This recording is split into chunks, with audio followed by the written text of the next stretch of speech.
Çlirohuni nga kapsllëku, fryrja e barkut dhe gazrat brenda 1 minute duke përdorur këtë recetë. Dieta e varfër ushqimore, abuzimi me ushqime të yndyrshme dhe të thata, konsumi i tepërt i alkoolit dhe jeta sedentare janë disa prej shkaqeve kryesore që çojnë në shfaqjen e kolitit, kundër shenjat kryesore për mendim, dhimbjet e barkut, gjithashtu edhe kapsllëkun. Në këtë video do të rendisim disa këshilla rreth ushqimeve, të cilat mund t'i konsumoni rregullisht në qoftë se ju vuani nga problemet e kolitit.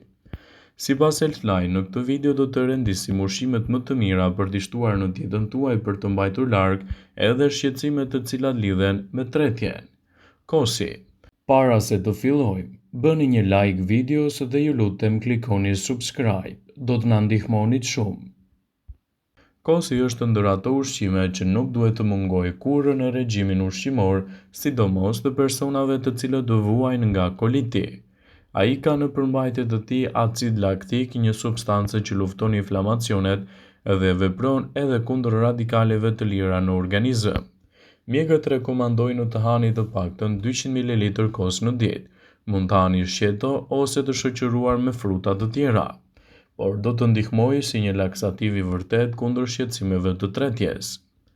Uji i patateve gjithashtu mund të jetë një ndihmës shumë i mirë për personat të cilët kanë vështirësi me tretjen. Zakonisht, jeni mësuar të hani patate të zjera të skuqura ose në formë pureje, por jo më pak i vlefshëm është edhe uji i tyre. Ky lëng, i cili ka fuqi alkaline, ju lufton kundër kolitit dhe problemeve të diares, si dhe përmirëson gjithashtu aktivitetin e sistemit tuaj tretës. Zjeni në tenxhere disa patate në mallësi mesatare, në qoftë se nuk i pëlqeni, ato mund të i kujdesuni t'i përdorni edhe në formën e lëngut. Filtroni lëngun e tyre dhe e pini vazhdimisht gjatë ditës për të marrë rezultate më të mira, citon studimi. Një tjetër produkt shumë i rëndësishëm për të shtuar në dietën tuaj kundër këtyre shqetësimeve është gjithashtu edhe uji i orizit. Sikurse edhe lëngu i patateve, uji i orizit do t'i japë rezultate fantastike në këtë drejtim, citoi studimi. Ai do të rregullojë pH-in natyral të stomakut, do të reduktojë inflamacione dhe irritimet e zorës së trashë dhe do të rrisë numrin e bakterieve të mira në sistemin tretës. Karrota është e pasur me fibër dhe me përbërës të tjerë me veti antiinflamatore, të cilat do të rrisin florën bakteriale të zorëve dhe do t'i mbrojnë ato nga veprimi i radikaleve të lira. Konsumi i përditshëm i karrotave dhe lëngut të tyre mund të rrisë ndjeshëm sistemin tuaj tretës dhe të parandalojë komplikacionet e tij. Bananet përmbajnë shumë fibër të tërheqme në ujë, ku ndër më të rëndësishmet janë pektina, e cili pasi përthithet nga sistemi i tretës normalizon vlerat e pH-it në zorë dhe parandalon gjithashtu diarren dhe kapsllëkun. Përbërësit e tjerë si potasi dhe magnezi përmirësojnë shëndetin intestinal. Merrni 1 ose 2 banane të pjekura mirë dhe gjithashtu i kaloni në frulator me pak mjaltë. Kështu do të merrni një recetë ideale, sidomos kundër problemeve të tretjes. Kapsllëku është një gjendje shumë e dhimbshme e trupit që u bën të ndjeheni më të fryrë dhe të keni gjithashtu vështirësi gjatë ditës.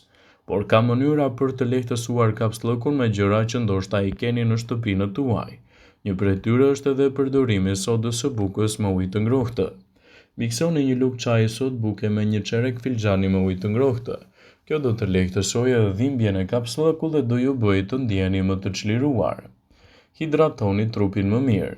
Duke qenë i dehidratuar mund ta anashkaloni kapsllëkun, pra duhet të pini sa më shumë ujë. Thuhet se pirja e ujit të gazuar thuhet se bën mirë pasi ju hidraton dhe bën edhe një shtytje më të mirë drejt daljes jashtë. Konsumoni më shumë fibra. Duke pasur fibra të mjaftueshme në dietën tuaj, ndihmoni zorën tuaj të lëvizë më mirë dhe në mënyrë të tillë të kaloni ushqimin më lehtë. Fibrat e tërheqme jo të fermentueshme të tilla si psyllium janë një lloj që ndihmon në lehtësimin e kapsllëkut. Ndaloni se ngrëni bulmet. Ushqimet të tilla si djathi, akullore, qumshti dhe produktet e tjera të qumshtit mund të shkaktojnë gjithashtu edhe vështirësi me zorët tuaja, të cilat shkaktojnë kapsllëk. Kjo është për shkak se ato mund të ngadalësojnë në lëvizjen tuaj të zorëve. Eliminimi ose reduktimi i qumshtit mund të ndihmojë në lehtësimin e shqetësimeve të kapsllëkut, citon studimi. Filloni dhe lëviznin më shumë. Aktiviteti i mirë fizik është i mirë për shëndetin tonë në përgjithësi edhe për tretje në veçanti. Gjithashtu mund të ndihmojë edhe në problemet e kapsllëkut. Lëvizjet e trupit gjatë ditës mund të lëvizin edhe zorët. Ka edhe ushtrime të caktuara ose yoga që mund t'i bëni për t'ju ndihmuar në rast se keni shqetësime të theksuara të kapsllëkut. Pini kafeinë. Pirja e kafeinës mund t'ju ndihmojë të çliroheni në këto raste, citon studimi. Kafeina stimulon muskujt e sistemit tuaj tretës, gjithashtu përmban sasi të mirë të fibrave të tretshme që ndihmojnë në përmirësimin e ekuilibrave të bakterieve të zorëve dhe lehtësojnë gjithashtu edhe kapsllëkun kronik.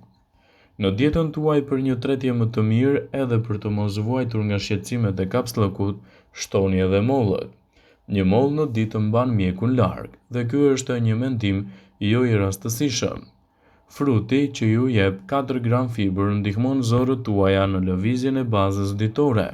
Mollët përmbajnë gjithashtu nivele të mira të pektinës, e cila është një fibër e tretshme e njohur për vetitë e saj laksative të mira.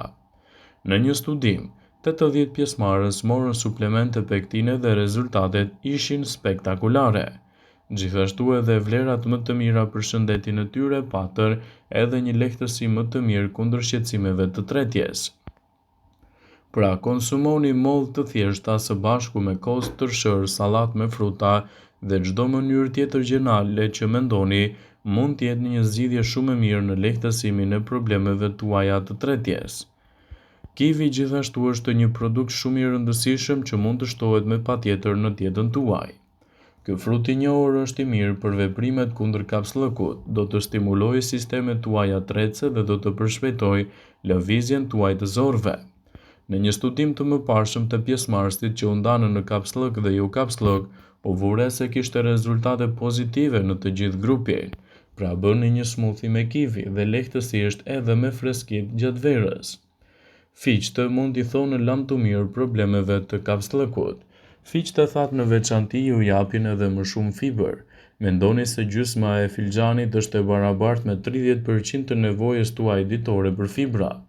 Një studim me 40 vullnetarë tregoi se fiqtë përmirësuan strukturën e jashtëqitjes dhe reduktuan ndjeshëm edhe ngërçet e shkaktuara nga kapsllëku. Shtoni në dietën tuaj thjerrzat. Ju e dini tashmë që bishtajoret ndihmojnë shumë në lëvizjen e zorëve. Përveç marrjes së shumë fibrave, thjerrzat rrisin prodhimin e acidit butyrik i cili rrit lëvizjen e sistemit tretës. Në verë ju do t'i hani më të lehta në sallata të freskëta dhe perime. Patatet e ëmbla. Ju tashmë keni arsye të mjaftueshme për të ngrënë patatet e ëmbla. Por tani ju zbuloni se ato ju ndihmojnë edhe të vizitoni tualetin më shpesh. Ato kanë shumë fibër saqë nuk mund të përfshihen në receta të thjeshta. Kefiri. Qumshti i fermentuar përmban probiotik, të cilët janë baktere të shëndetshme për zorët. Studimet e panumërta kanë treguar se kefiri është një aleat i madh kundër kapsllëkut dhe kontribon në ndjeshëm në hidratimin e zorëve. Mund të bëni smoothie me kefir në vend të qumshtit klasik ose ta kombinoni atë me tërshër.